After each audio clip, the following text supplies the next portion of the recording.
تبعهم بإحسان إلى يوم الدين وبعد. اللهم فقهنا الدين وعلمنا التأويل.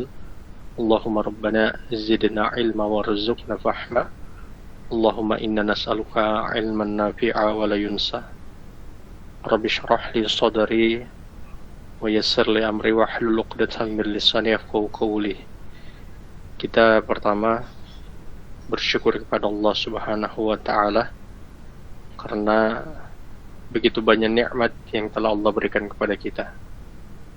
Nikmat itu ada beberapa, tapi nikmat yang paling besar di antaranya itu adalah nikmat iman. Jadi nikmat iman.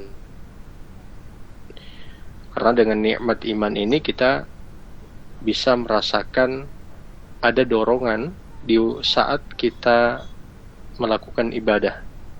Jadi menjadikan kita itu mudah untuk melakukan ibadah karena memang ada iman di dalam hati kita. Tentu iman ini kita dapatkan dengan kita belajar ilmu agama. Itu ilmu Al-Quran maupun hadis Nabi Sallallahu Alaihi Wasallam. Makanya kenapa ada beberapa orang yang di luar sana yang mereka itu sulit sekali untuk melakukan amal ibadah karena memang lemah iman yang ada di dalam hati mereka. Makanya yang kita syukuri itu adalah iman ini. Allah telah memberikan keimanan kepada kita. Selain nikmat iman, tentu nikmat yang secara umum adalah nikmat Islam. Nikmat Islam ini kita telah Allah beri dari awal kita lahir sampai hari ini, alhamdulillah, dan semoga kita bisa mati sebagai orang-orang yang beriman atau sebagai seorang muslim juga. Tentunya kalau beriman ya tentu muslim juga. Karena siapa saja yang mati di luar dari Islam, maka sebagaimana yang Allah sebutkan di dalam ayat Al-Qur'an itu, dia kekal selama-lamanya di dalam neraka. Jadi kekal selama-lamanya. Tidak ada lagi kematian. Hidup dikekalkan, tapi dikekalkan dengan penderitaan. Selain itu juga nikmat yang Allah beri itu nikmat kesehatan. Ada orang yang hari ini mengidap sakit di rumah sakit. Dan selain nikmat kesehatan ada juga nikmat waktu yang luang. Berapa banyak orang yang sampai hari ini itu mereka masih berbaur dengan urusan dunia. Sedangkan kita, alhamdulillah, Allah berikan waktu untuk kita sama-sama bisa mendengarkan ayat-ayatnya Allah di malam hari ini. Semoga Allah Subhanahu wa taala mengistiqomahkan kita. Amin ya rabbal alamin. Salawat serta salam semoga senantiasa tercurah kepada Nabi kita Muhammad sallallahu alaihi wasallam. Beliau merupakan suri tauladan yang terbaik bagi kita sekalian.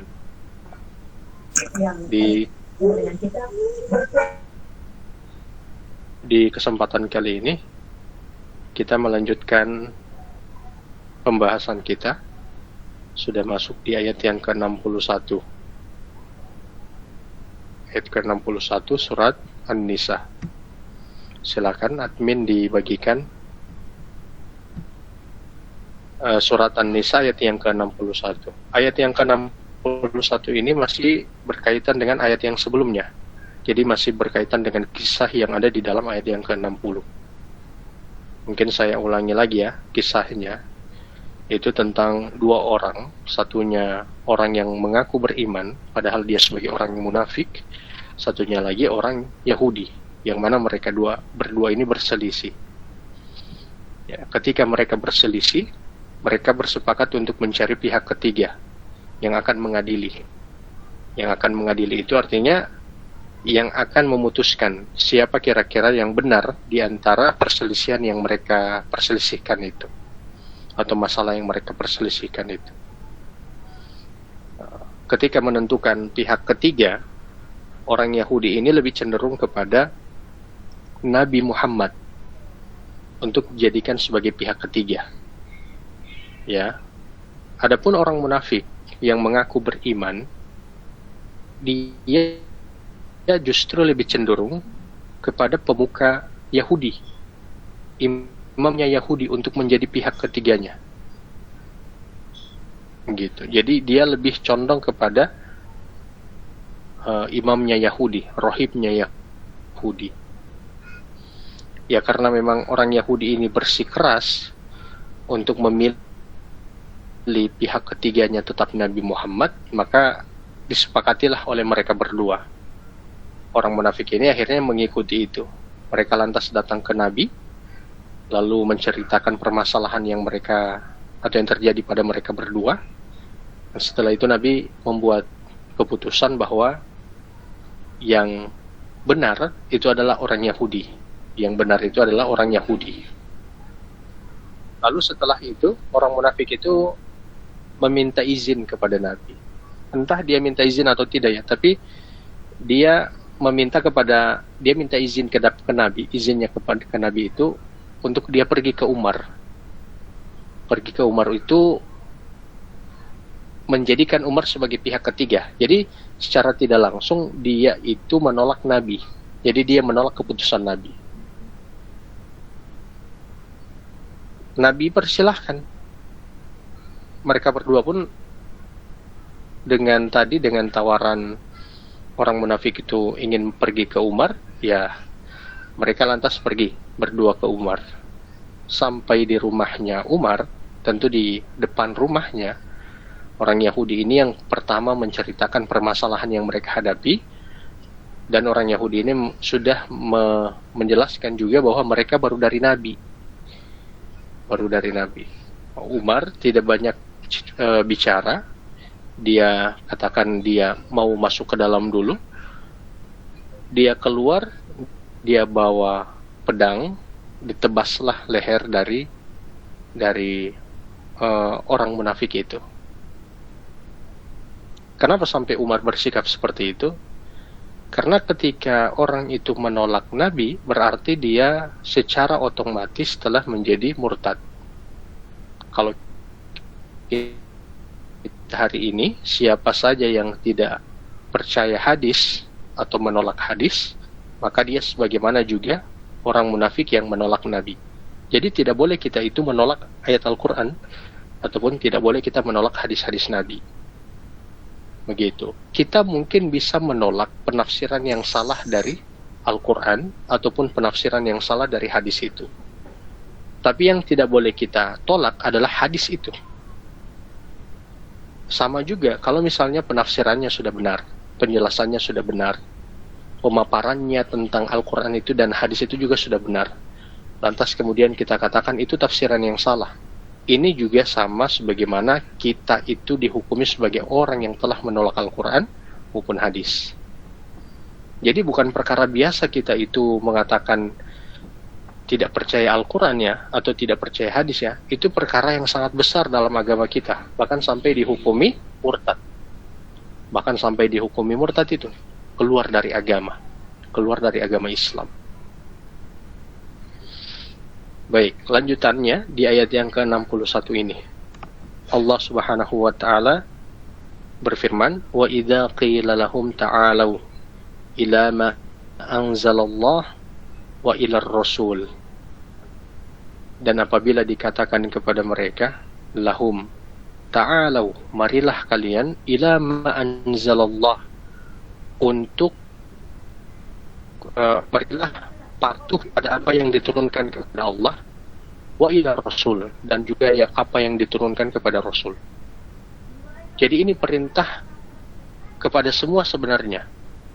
Kalau yang hidup di masa Nabi, karena masih kaitan dengan yang tadi, jadi di masa Nabi mereka itu diperintahkan untuk mengikuti hukum-hukum yang ada di dalam Al-Quran maupun hadis Nabi. Jadi mereka harus mengikuti Nabi, karena Nabi itu merupakan representasi, begitu ya bahasanya, representasinya Al-Quran dan hadis. Jadi siapa yang menolak Nabi berarti dia menolak Al-Quran dan hadis. Kalau kita kan sekarang tidak ada lagi Nabi, ya yang Yang tidak boleh bagi kita adalah menolak Al-Quran maupun hadis.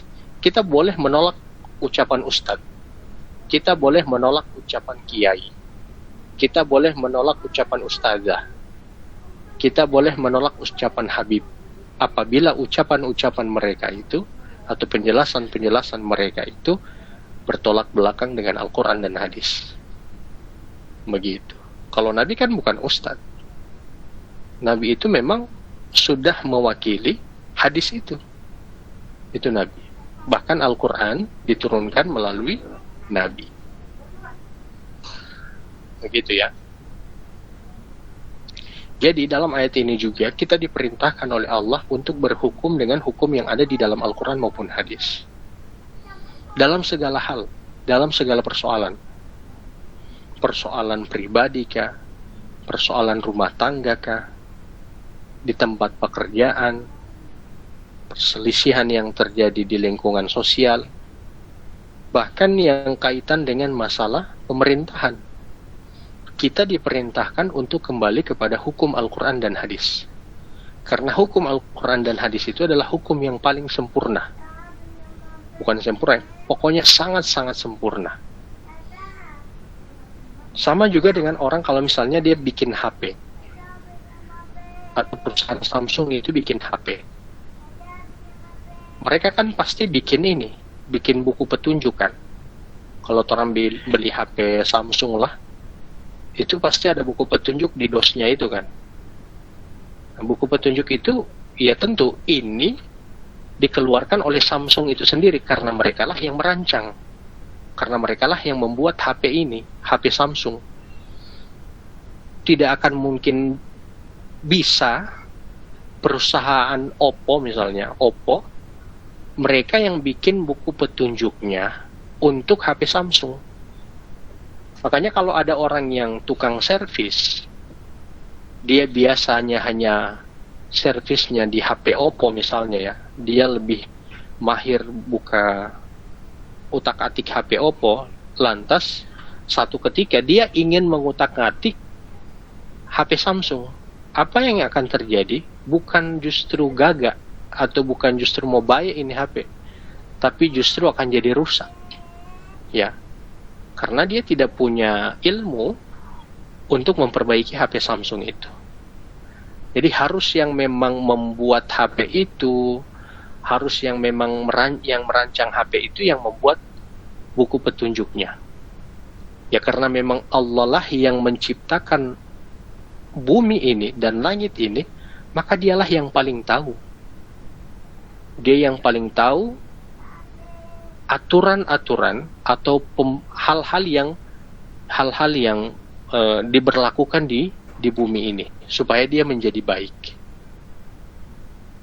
Jadi kalau kita ini hidup di dunia ini, kita pakai buku petunjuk yang lain atau bahkan pakai akal kita sendiri, pakai pikiran kita sendiri untuk melakukan kebaikan atau merancang kebaikan, jangan dianggap yang datang akan kebaikan, tidak. Justru yang akan datang adalah keburukan berikut. Makanya pada pertemuan kemarin saya sudah pernah bahas kenapa sampai pada setiap pergantian presiden itu ada saja masalahnya, karena setiap kebijakan yang ada tidak dikembalikan kepada Al-Quran, tapi berdasarkan dengan rancangan musyawarah sendiri saja tanpa melibatkan Al-Quran atau tanpa merujuk kepada Al-Quran. Ada suami istri misalnya atau keluarga misalnya, mereka berpikir bagaimana ya supaya orang punya hidup ini lebih baik, pendapatan misalnya lebih naiklah, pendapatannya lebih banyak dari biasanya. Maka mereka pikir begini, kita pinjam di bank saja. Jadi kita bikin usaha, mereka sudah mulai rancang usaha, mereka bikin pokoknya laporannya, proposalnya atau ada DP nama itu. Kalau bikin usaha itu kayak proposal dia, dia proposal. Dan jadi dibikin berapa biaya, berapa modalnya, terus bagaimana pemasarannya, kemudian dijualnya seperti apa penjualannya. Jadi dirancang itu. Jadi dua orang ini atau satu keluarga ini, yang suami istri ini sudah merancang. Oke, mereka sudah merancang.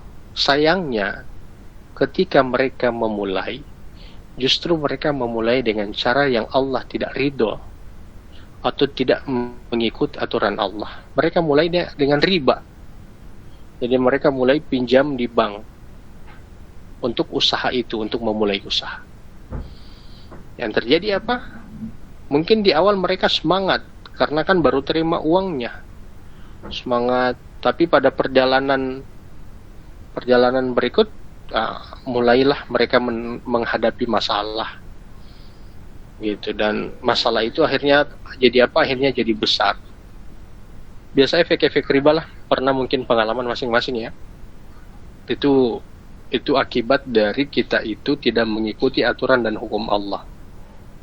Apalagi yang kerja di dinas, yang kerja di dinas kesehatan kah, kerja di puskes kah, kerja di sekolah kah, bahkan kerja di perusahaan swasta, SK-nya sudah di bank. Kalau yang guru itu sertifikasinya sudah di bank.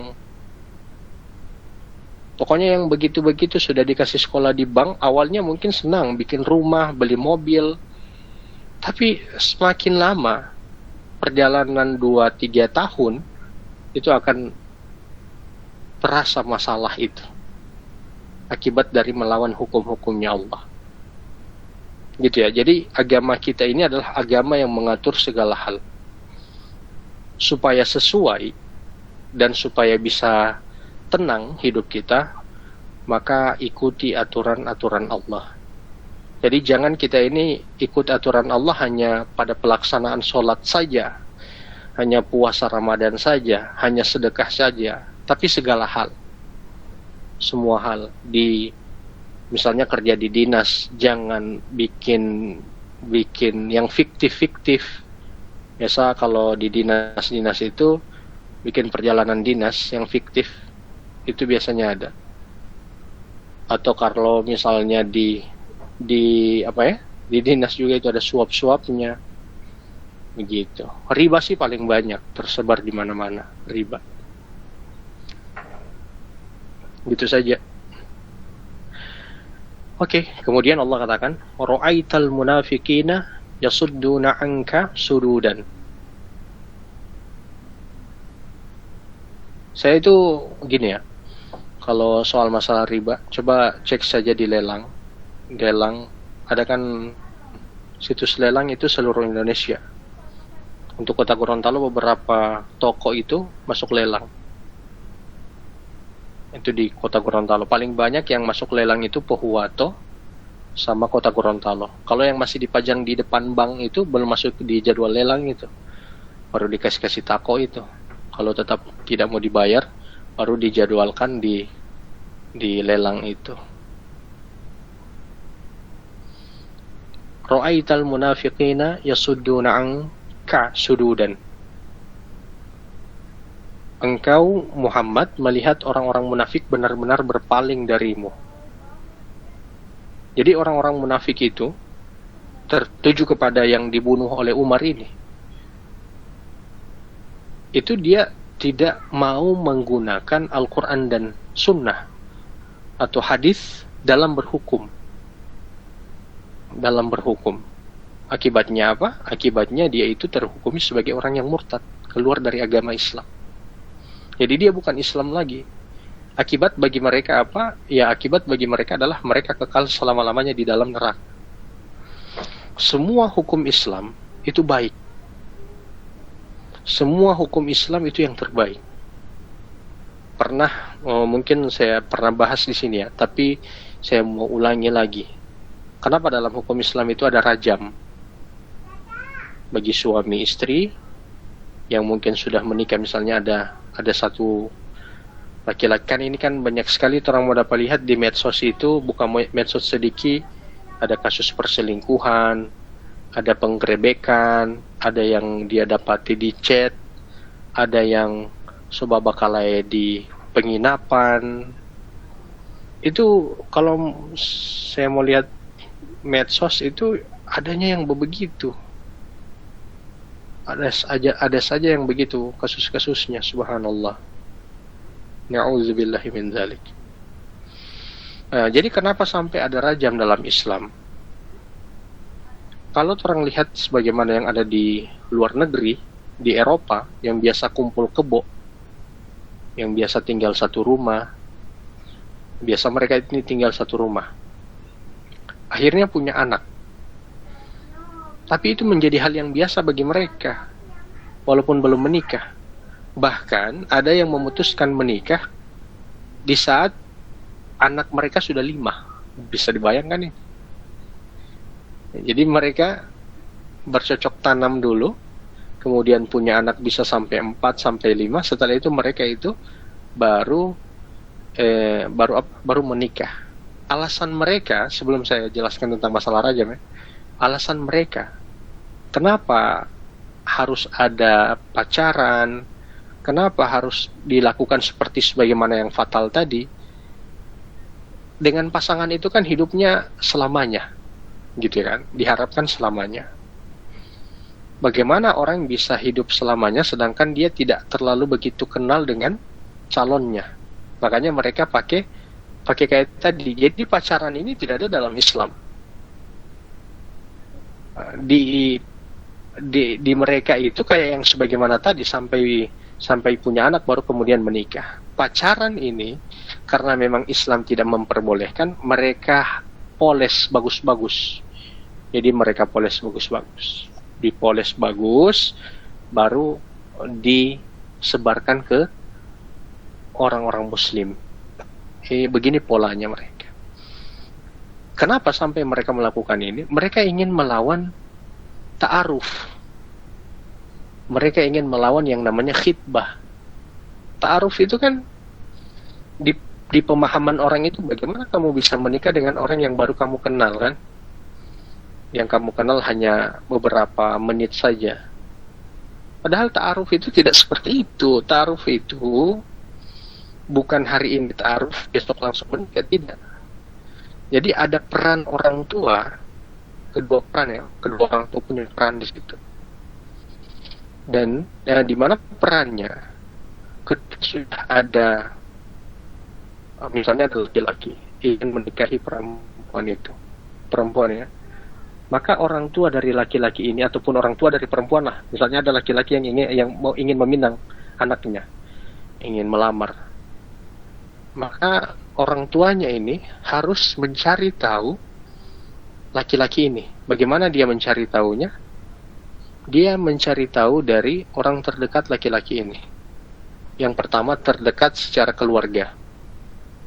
Yang kedua, terdekat dari rumahnya, kayak tetangga. Tapi tetangga pun ini ditanya beberapa tetangga, karena ada tetangga yang memang tidak suka kan, memang tetangganya itu dengki, makanya dicari beberapa tetangga. Kemudian yang ketiga itu adalah teman dekatnya, dicari di sekolah. Kenapa ini harus dicari seperti itu? Ada orang-orang yang dia banyak mengganggu tetangganya dengan suara musiknya, dengan cacian dan makiannya. Maka bisa dicari tahu sifat aslinya itu dari tetangganya. Begitu. Kemudian yang kedua, kenapa harus dicari tahu dari keluarganya? Karena orang itu, karakter asli itu bisa dilihat dari keluarganya, karakter aslinya. Sama juga dengan suami, karakter asli suami itu jangan dilihat dari temannya, tapi ditanya ke istrinya, bagaimana karakter asli suami itu. Kemudian yang ketiga, ditanya kepada orang teman terdekatnya. Teman terdekat ini bisa ditanya seperti kebiasaan-kebiasaannya, kepeduliannya. Begitu. Walaupun kepedulian ini bisa ditanya juga kepada tetangga dan keluarga. Misalnya itu. Begitu cara ta'aruf, dan masih banyak lagi yang harus dilakukan. Ini yang diatur dalam Islam. Jadi ini yang diatur dalam Islam dan inilah yang terbaik. Akan terjaga wibawa, kehormatan, izah, kemuliaan dari laki-laki maupun perempuan kalau mengikuti aturan Islam. Itu yang sampai punya anak kayak di barat itu baru mereka menikah, itu kan mereka yang 5 anak itu bisa kok ya 5 anak itu, anak pertama kedua itu bahkan ada yang dari pacar pertama loh, baru dapat lagi pacar yang kedua, mereka kumpul kebo lagi, tinggal serumah belum menikah, dapat lagi, jadi 5. Cuma 5 ini dari 2 ibu yang berbeda, tidak dalam pernikahan. Betapa apa yang terjadi? Yang terjadi adalah kerancuan nasab. Kalau orang itu kerancuan marga. Karena bapaknya tanam sana tanam sini. Bapaknya itu tanam sana tanam sini. Ditambah lagi Allah juga sudah memberi peringatan dengan adanya penyakit. Penyakit paling berbahaya kan penyakit AIDS itu. Nah, sekarang jumlah pengidap AIDS di Gorontalo kan juga sudah cukup banyak. Makanya laki-laki maupun perempuan harus diajarkan agama supaya punya rasa malu dan mampu untuk menjaga kehormatan diri. Begitu dia, kehormatan diri. Orang kaya di masa musyrikin itu, tahu tidak? Itu mereka mampu menjaga kehormatan diri mereka, orang kaya loh. Istrinya Abu Sufyan, itu kayak Hindun.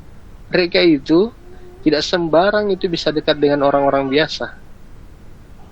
Begitu Abu Sufyan juga, orang tidak sembarang. Mungkin kalau misalnya ada yang orang kaya yang berzina, mereka berzina sesama orang kaya. Tapi kan sekarang orang-orang kaya itu jajanannya itu kan di luar. A'udzubillahi min dzalik, oknum ya, kalau tidak semua. Jadi ada hikmah yang besar ketika Allah bikin aturan sesuai dengan aturan dalam Al-Quran maupun hadis, karena itu sangat bermanfaat bagi kita sebagai hamba-hambanya yang dia ciptakan. Dia tahu yang terbaik untuk kita. Ya, kita kembali lagi. Jadi orang munafik itu tidak terima dengan hukum Al-Quran maupun hadis. Bahkan orang munafik itu, saking mereka tidak suka dengan Al-Quran dan hadis, selain mereka tidak mau menerimanya secara pribadi, tidak mau menjalankannya secara pribadi, mereka juga mengajak orang lain untuk membenci hukum Allah ini. Jadi mereka menghalangi orang supaya tidak menjalankan aturan-aturan Islam atau hukum-hukum Islam ini. Apakah kita bisa mengamalkan hukum Islam? Semampu kita. Karena ada hukum Islam secara pribadi. Ada hukum Islam dalam keluarga. Dalam keluarga apa misalnya? Warisan, wasiat, atau hal-hal yang berkaitan dengan masalah fikih dalam keluarga. Di pekerjaan, akadnya, di pekerjaan, menghindari riba, suap, rishwa itu yang banyak sekarang terjadi di mana-mana. Ini, jadi kita lakukan apa yang memang dekat dengan kita, untuk kita hindari perbuatan-perbuatan itu yang melanggar aturan-aturan Allah itu. Jadi di sini Allah memberikan kategori orang yang tidak suka dengan hukum Allah itu adalah orang munafik. Jadi jangan sampai kita ini menjadi orang-orang munafik. Bahkan kita mempengaruhi orang lain benci dengan aturan-aturan Islam, dengan hukum-hukum Islam. Gitu ya. Paling banyak di mana mulai ada, kalau dari dulu sebenarnya orang mulai benci dengan jilbab. Coba lihat di masa Soeharto, jam berapa ini? Di masa Soeharto, Pak Soeharto ini tahun 90-an itu orang pergi ke sekolah tidak ada yang pakai jilbab. Bahkan anak SMA pun, anak-anak SMA yang sekarang mungkin sudah ibu-ibu itu rambutnya itu bak ombak, baru roknya itu pendek-pendek. Itu dulu, guru-guru juga begitu dulu, karena orang tua saya guru. Guru-guru dulu gitu, tidak ada pakai jilbabnya, cuma pakai ini bando, kalau mau ke sekolah. Pokoknya SD, SMP dulu celananya celana pendek, SD juga celananya celana pendek dulu. Tapi dengan berjalannya waktu, alhamdulillah sudah celana panjang. SD, SMP, sama SMA. SMA dulu pakai celana pendek. Bisa dibayangkan orang yang sudah besar, dia pakai celana pendek SMA. Ya dulu begitu ya SMA ya. Saya dapat Ricky cuma SMP pakai celana pendek. Baru pas sudah kelas 3 sudah mulai pakai celana panjang. Nah, gitu. Itu jadi mulai ada Islamophobia di masa dulu sampai nilai-nilai Islam itu dikaburkan. Coba lihat ini, coba lihat yang Ramadan. Lihat Ramadan atau iklan-iklan Ramadan, coba lihat. Bapak-bapaknya pakai baju koko. Yang di iklan Ramadan ini sama juga artis-artis, coba lihat. Bapak-bapaknya bagus pakai baju koko, pakai kopiah bahkan. Ibu-ibunya tidak pakai jilbab, tapi pakai gamis. Jilbabnya itu cuma kayak shawl, baru dia kasih gantung di lehernya. Begitu, coba lihat yang mulai Ramadan sekarang. Ibu-ibu sudah mulai mengembalikan ini lagi, pakai panjang memang di Ramadan, tapi jilbabnya tidak sempurna. Kadang kalau misalnya presenter TV itu atau host TV itu kalau di Ramadan pasti ada orang punya rambut dapalia. Gitu, ada orang punya rambut dapalia. Nah, ini orang-orang yang sudah mulai mengaburkan aturan-aturan Islam, apalagi tentang masalah kalau itu kaitan tentang masalah hijab atau jilbab. Kemudian berikut ayat yang ke-62.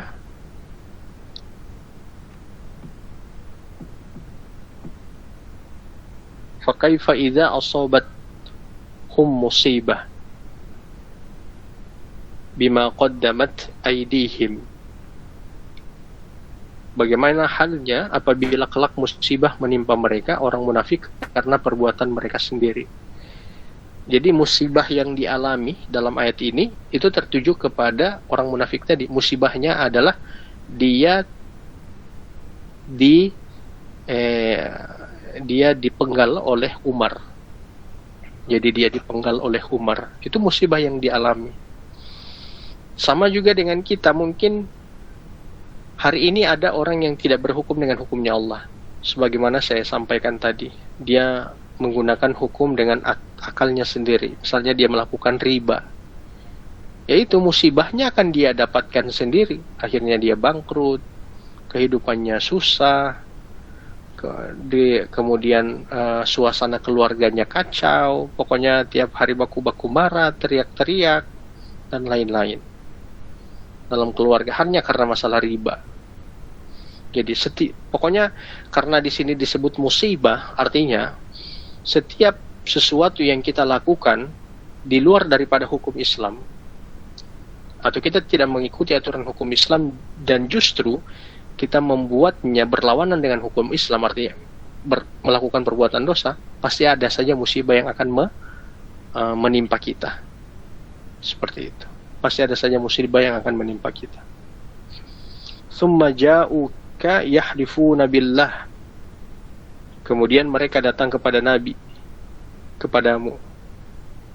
Kemudian mereka datang kepadamu ya Muhammad sambil bersumpah. Siapa yang datang kepada Nabi Muhammad ini sambil bersumpah? Keluarganya orang munafik. Jadi mereka ini datang kepada Nabi Muhammad untuk meminta keadilan. Karena satu keluarganya itu yang tadi munafik itu telah dipenggal oleh Umar. Jadi mereka ini datang kepada Nabi untuk meminta keadilan. Lalu ketika mereka datang kepada Nabi, mereka sampai dengan mengatakan sumpah. Jadi orang-orang munafik itu gampang sekali mengumbar sumpah. Sumpah yang mereka umbar pun bukan untuk memperkuat argumen dan kejujuran mereka, tapi sekedar untuk membela hawa nafsu mereka. Terkait dengan sumpah, tidak boleh kita bersumpah selain atas nama Allah.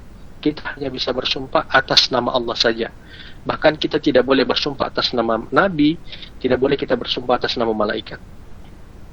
Karena itu perbuatan syirik. Kita hanya bisa bersumpah atas nama Allah. Makanya dalam akad nikah pernah saya bilang toh, Tidak boleh itu ucapan saya terima nikah dan kawinnya fulana karena Allah dan karena Rasul. Kalau karena Rasul itu dimaknai sumpah, itu tidak boleh, haram itu. Tapi karena Rasul itu maknanya adalah mengikuti sunnah Rasul, maka itu boleh.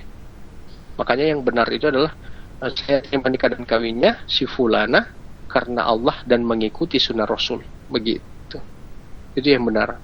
Makanya kita ini hanya diperbolehkan bersumpah atas nama Allah, dan tidak boleh sedikit-sedikit bersumpah.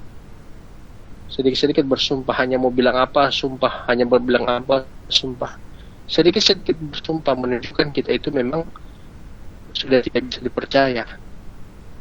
Sudah tidak bisa dipercaya karena kuat buku janji. Insya Allah saja hanya sebagai bentuk mau batolak begitu, atau mau mengalihkan, atau insya Allah itu sebenarnya bukan iyo tapi tidak, begitu. Kemudian Allah katakan in aradna illa ihsanau wa taufiqah.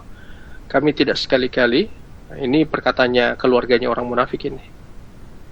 Setelah mereka bersumpah, mereka katakan kami sekali-kali tidak menghendaki selain kebaikan dan perdamaian.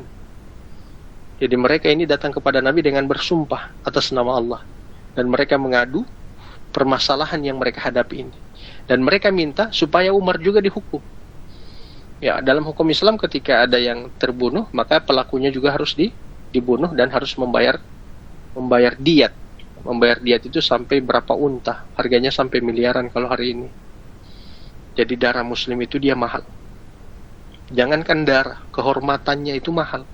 Makanya sampai gibah itu dosa besar, karena itu kan sudah kaitan dengan masalah kehormatan. Begitupun tidak boleh memasukkan rasa takut kepada manusia. Prank dalam Islam itu haram hukumnya, walaupun hanya sekedar mau baprank, mau kasih sembunyi sandal, itu tidak boleh. Karena sudah mulai membuat takut dalam dirinya muslim, itu tidak boleh. Apalagi sampai mau ancam-ancam, padahal masalahnya bukan masalah agama. Tidak boleh juga orang misalnya mau bermain dengan pisau ke muslim yang lain, itu tidak boleh. Itu dosa-dosa besar, itu mengancam muslim. Orang kalau sudah bersyahadat, maka terjaga hartanya dari yang lain. Yang kedua, terjaga kehormatan dari yang lain. Yang ketiga, terjaga darahnya dari yang lain kalau sudah dia muslim. Jadi tidak boleh merobek kehormatan seorang muslim. Kalau orang sekarang kan sebanyak merobek kehormatan muslimin, menghina, bully, body shaming, ya kan? Bully mulai terjadi di mana-mana. Babibit orang itu bercanda. Jadi bully itu maknanya adalah membuli dalam fisiknya, itu tidak boleh. Orang babuli dia dalam fisiknya, tidak boleh. Orang bully wajahnya, orang bully badannya, orang bully warna kulitnya, itu tidak boleh. Dalam Islam tidak boleh. Gitu ya. Kalau bercanda dari hal-hal yang lain, selama itu tidak berdusta, tidak masalah dan tidak menyakiti hati, ya sebagaimana body shaming tadi. Kemudian Allah katakan ulaikal ladzina ya'lamullahu ma fi qulubihim. Mereka itulah orang-orang yang diketahui oleh Allah apa yang ada di dalam hati mereka. Ayat ke-63.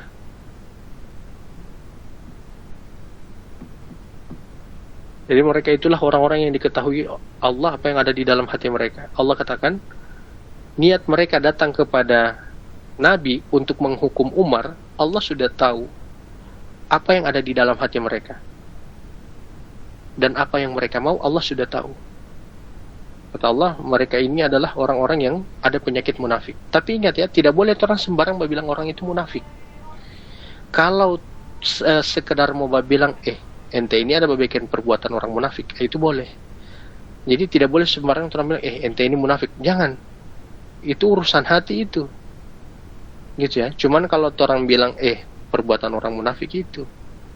Kayak misalnya sekarang kan, kalau di sosial media itu, apalagi berkaitan dengan masalah Gaza dan Palestina, Abu Janda Abu Janda itu kebanyakan dia melakukan perbuatannya orang-orang munafik. Begitu. Kalau kita katakan dia orang munafik, itu tidak boleh. Cuman kita katakan dia sebagai orang-orang yang melakukan perbuatan munafik, itu boleh. Nah, bisa dibedakan ya, begitu. Dan di sini Allah katakan, Allah tahu apa yang ada di dalam hati mereka dan apa yang mereka mau itu, yang mereka ingin bawa kepada Nabi. Allah tahu. Maka kemudian Allah katakan, fa'arid anhum, berpaling dari mereka. Artinya jangan hiraukan apa yang mereka mau itu, yang dimana mereka ingin supaya juga Umar itu dihukum. Jangan pedulikan mereka, atau jangan ikuti apa yang mereka mau. Allah tahu apa yang ada dalam hati mereka.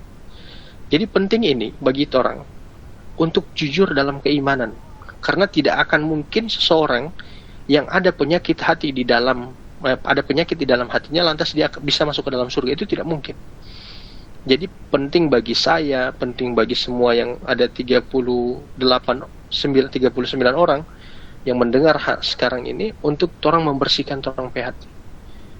Tapi juga jangan dianggap, oh tidak apa-apa tidak sholat, tidak apa-apa tidak berpuasa, tidak apa-apa tidak berjilbab, yang penting orang hati bersih, kata Ustaz bilang. Bukan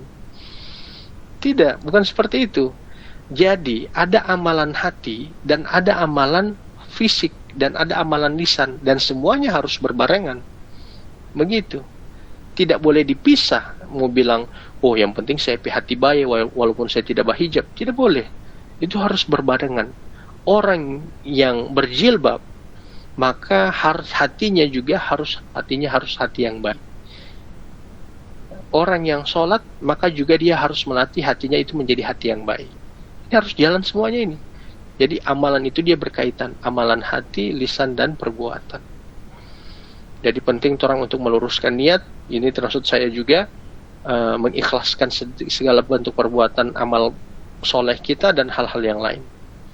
Begitu, membersihkan atau menyucikan diri kita supaya tidak ada kedengkian dengan yang lain, ataupun ada sesuatu yang kita tidak suka atau sesuatu yang kita benci, upayakan kebencian itu karena memang landasannya Al-Quran dan hadis.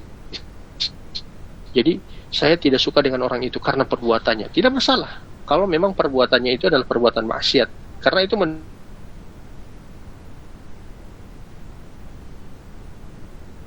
menunjukkan. Jadi kalau mendapati ada orang-orang sebagaimana orang-orang yang melakukan perbuatan munafik, maka berpalinglah dari orang seperti itu. Dia mengajak untuk tidak usah kamu berhijab, tidak usah kamu sholat, tidak usah terlalu sering. Berpaling di saat dia mulai bicara seperti itu. Tapi kata Allah, wa'idhum, nasihati dia. Jadi berpaling dari pemahaman itu, cuman kalau ada peluang, nasihati dia. Artinya kita yang mewarnai dia, jangan dia yang mewarnai kita. Nasihati ketika dia itu ada perbuatan-perbuatan seperti itu. Kenapa orang bisa sampai munafik, Ustaz? Orang munafik itu karena memang tidak mengilmui sesuatu. Kebencian terhadap hijab, kebencian terhadap cadar hari ini, itu karena mereka tidak mengilmuinya, tidak tahu hikmah besarnya. Ada orang yang tidak sepakat dengan hukum rajam, ada orang yang tidak sepakat dengan hukum kisos, ada yang tidak sepakat dengan pengharaman riba, pengharaman riswa. Itu karena mereka memang tidak ada ilmunya. Ketidakpahaman terhadap sesuatu, apalagi berkaitan dengan masalah agama, akan menjadikan seseorang itu menolak secara tidak langsung, dan itu menunjukkan dia akan terindikasi terindikasi penyakit munafik, penyakitnya orang-orang munafik. Ya, makanya penting untuk kita belajar ini supaya terhindar dari ini perbuatan munafik. Wa qul lahum fi anfusihim qawlan baligha. Lalu kemudian Allah katakan, maka tugasmu ya Muhammad, sampaikan kepada mereka, kepada keluarga ini, keluarganya orang munafik ini. Apa yang mau disampaikan? Qawlan balighon. Anfusihim di sini adalah nasihati mereka secara sendiri, bukan cuma sekedar untuk menjaga hati mereka, tapi ada orang yang dimana ketika dia dinasihati secara umum, dia merasa nasihat itu bukan untuk dirinya, tapi untuk orang lain. Makanya penting untuk menasihati mereka secara sendiri supaya mereka paham nasihat ini untuk mereka. Begitu. Karena ada orang yang Saya singgung-singgung dia tidak berubah dia. Ya karena memang dianggap bukan dia yang dinasehati. Jadi kalau misalnya memang dia yang melakukan kesalahan, maka dia dinasehati secara terpisah supaya dia tahu bahwa dialah yang dinasehati. Dan isi nasihat itu harus baligon. Baligon itu artinya terasa, tapi bukan menghina. Ya, terasa, tapi bukan menghina ya. Kata-katanya boleh tertuju ke dia, tapi tidak menghina. Ya, tidak menghina dia ya, secara fisiknya.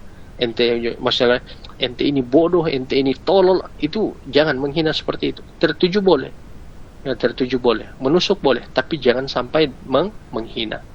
Itu yang tidak boleh. Sama juga dengan teman yang tadi, misalnya dia kurang pemahaman ilmu agamanya, atas dia menyebarkan sesuatu yang di luar dari Islam, maka yang dilakukan adalah tadi dinasehati, dan cara menasehati dia berdua, lalu sampaikan apa yang sesuai dengan agama ini. Jadi memang harus disampaikan, dalam Al-Quran dibilang begini, dalam hadis begini. Itu yang dimaksud dengan mau kasih rasa pada hati, tapi bukan dengan menghina dia. Oke, demikian. Ada yang ingin bertanya, dipersilakan. Wabillahi taufiq wal hidayah. Assalamualaikum warahmatullahi wabarakatuh.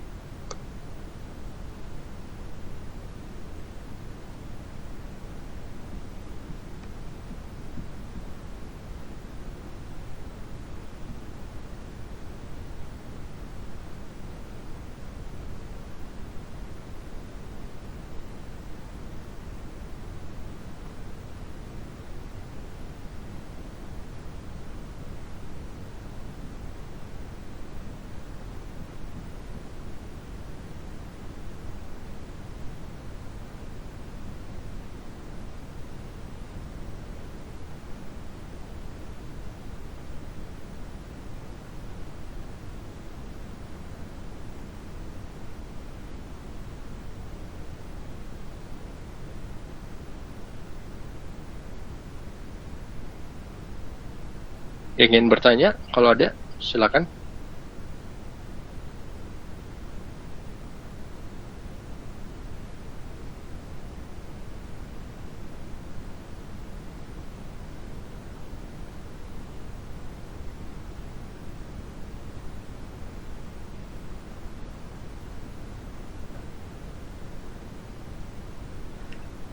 Afwan Ustadz, bisa bertanya?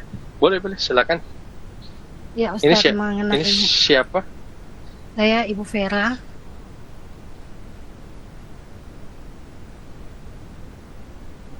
Oh, Ibu Vera, iya. Ya, mau bertanya Ustadz mengenai riba. Iya. Apakah 20.51 jam 8.51. Kan saya ada. Oh iya, sebentar. Ya. Ya, lanjut. Kerja di bank itu kena hukum riba atau tidak? Kemudian kalau ada keluarga dekat, saya saudara kandung yang punya pekerjaan di bank itu, cara kita menyampaikan itu bagaimana supaya dia tidak tersinggung atau membuat dia putus asa atau bagaimana? Jadi ada tips-tips bagaimana supaya kami bisa menyampaikan dengan kalau memang itu kena hukum riba, bagaimana kami menyampaikan supaya dia bisa resign lah atau bagaimana? Hanya itu Ustadz. Kemudian ini Ustadz, yang tadi Ustadz ada kasih tahu tentang hukum rajam, tapi belum kenapa bisa ada hukum rajam tapi tidak sampai kena di situ, alasan itu. Jadi mohon penjelasan lagi Ustadz. Ya, makasih. Assalamualaikum warahmatullahi wabarakatuh. Ya, waalaikumsalam warahmatullahi wabarakatuh. Pertama, yang kerja di bank itu, koperasi, finance, itu tetap dapat dosa riba sama. Jadi dapat dosa riba karena mereka kerjanya di tempat-tempat yang melanggar syariat yang tidak diperbolehkan. Bagaimana cara menasihatinya? Tergantung bagaimana cara, tergantung dari kedekatan kita dengan orang itu. Kalau misalnya kita boleh dekat, bisa secara langsung, ya sampaikan secara langsung. Mungkin bisa dimulai dengan pertanyaan. Ditanya kenapa bisa sampai kerja di bank, begitu. Baru diberi masukan sedikit, tentang pemahaman masalah riba. Pernah dengar tentang riba ini dan bagaimana pandangan dia atau pendapat dia. Kalau orang sudah ukur ternyata dia tahu bahwa ini merupakan perbuatan yang haram, sudah cukup. Setidaknya dia sudah tahu itu haram.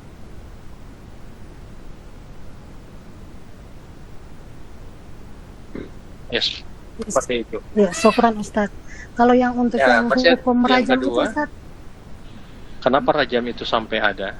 Kenapa rajam itu sampai ada? Yang pertama, supaya zina itu tidak merajalela. Supaya zina itu tidak merajalela. Jadi suami maupun istri itu merasa aman dengan pasangannya, merasa aman dengan tidak tersebarnya penyakit. Begitu. Kemudian yang kedua, kenapa sampai rajam itu diberlakukan?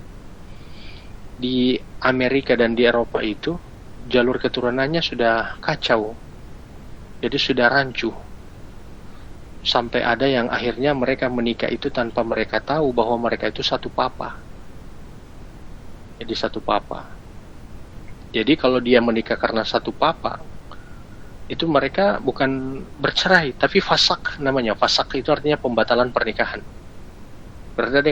Beda dengan talak, beda dengan perceraian. Beda juga dengan khulu, dia namanya fasak. Fasak itu artinya pembatalan pernikahan. Jadi dianggap tidak ada pernikahan, walaupun mereka sudah punya anak 2 maupun 3. Kan kebiasaan mereka itu kan bercocok tanam di mana saja. Orang-orang yang ada di luar negeri sana itu, jadi bercocok tanam di mana saja. Nanti ditahu ternyata mereka itu dari, kalau yang sudah menikah, mereka berasal dari bapak yang sama, walaupun tidak melalui jalur pernikahan. Itu yang terjadi hari ini. Jadi kacau jalur nasabnya mereka itu. Seperti itu. Itu hikmah besarnya di situ. syukran Ustaz.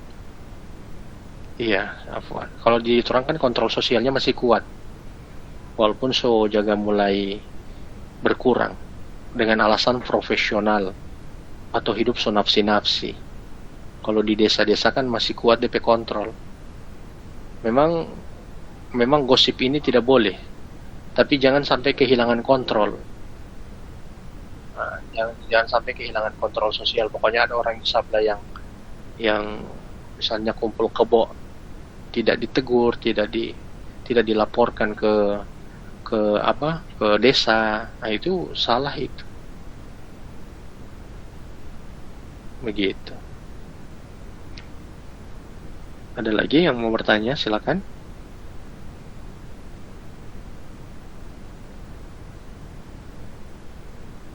Ingin bertanya, silakan.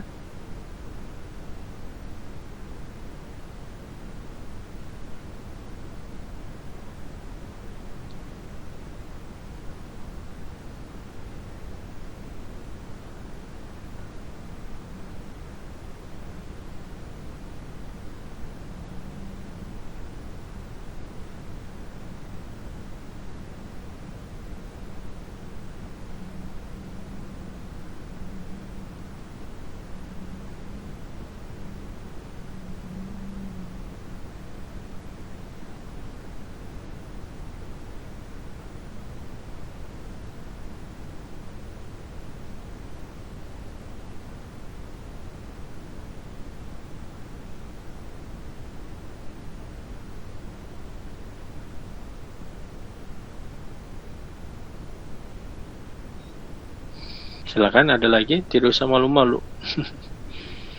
Mungkin kalau yang ingin mau bertanya, saya takut saya malu. Tidak, insya Allah kita di sini sama-sama belajar. Dan setiap pertanyaan itu pasti bermanfaat bagi yang lain.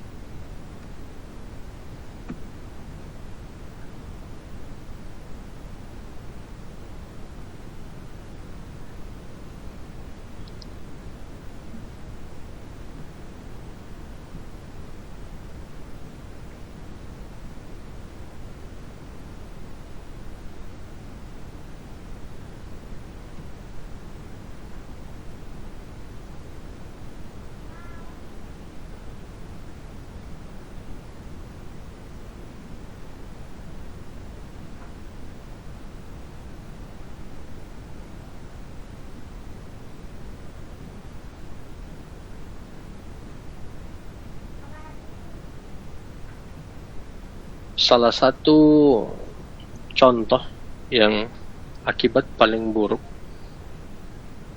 dari perbuatan zina itu yang kasus kemarin, perempuan yang dipenggal sampai 200 kepingan dagingnya kan.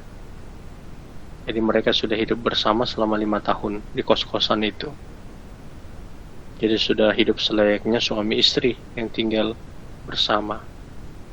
Jadi semoga Allah lindungi kita dari segala bentuk fitnah, dan juga semoga Allah lindungi kita dari dan anak keturunan kita dan pasangan kita, orang tua kita, dan kaum muslimin dan muslimat di mana saja dari fitnah-fitnah.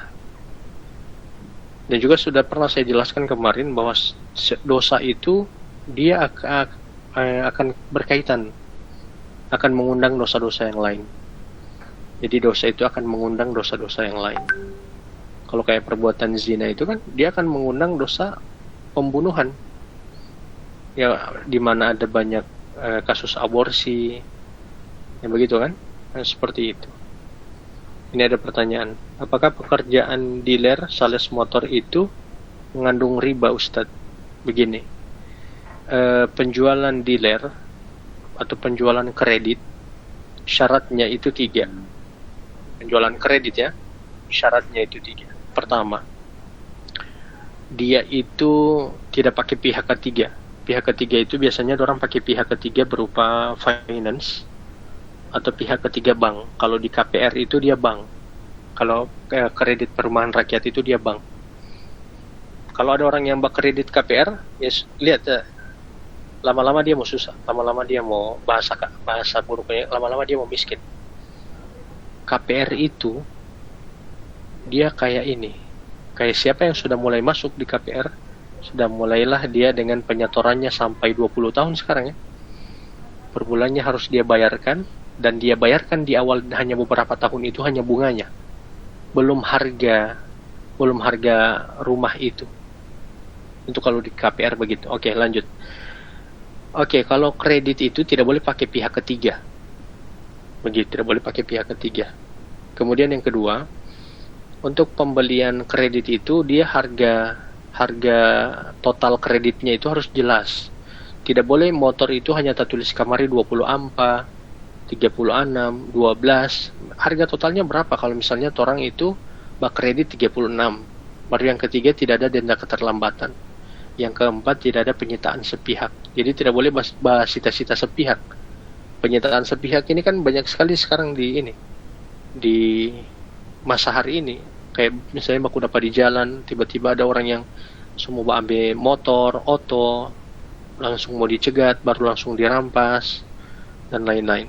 Seperti itu. Itu saja syaratnya. Kalau tidak sesuai dengan syarat itu, tentu dia mengandung perbuatan dosa. Ukur-ukur saja sendiri. Oke, demikian. Kita tutup pertemuan kita di kesempatan kali ini dengan doa kafaratul al-majlis. Subhanakallahumma wa bihamdik, asyhadu an la ilaha illa anta, astaghfiruka wa atubu ilaik. Assalamualaikum warahmatullahi wabarakatuh. Waalaikumsalam warahmatullahi wabarakatuh. Jazakallahu khairan Ustaz.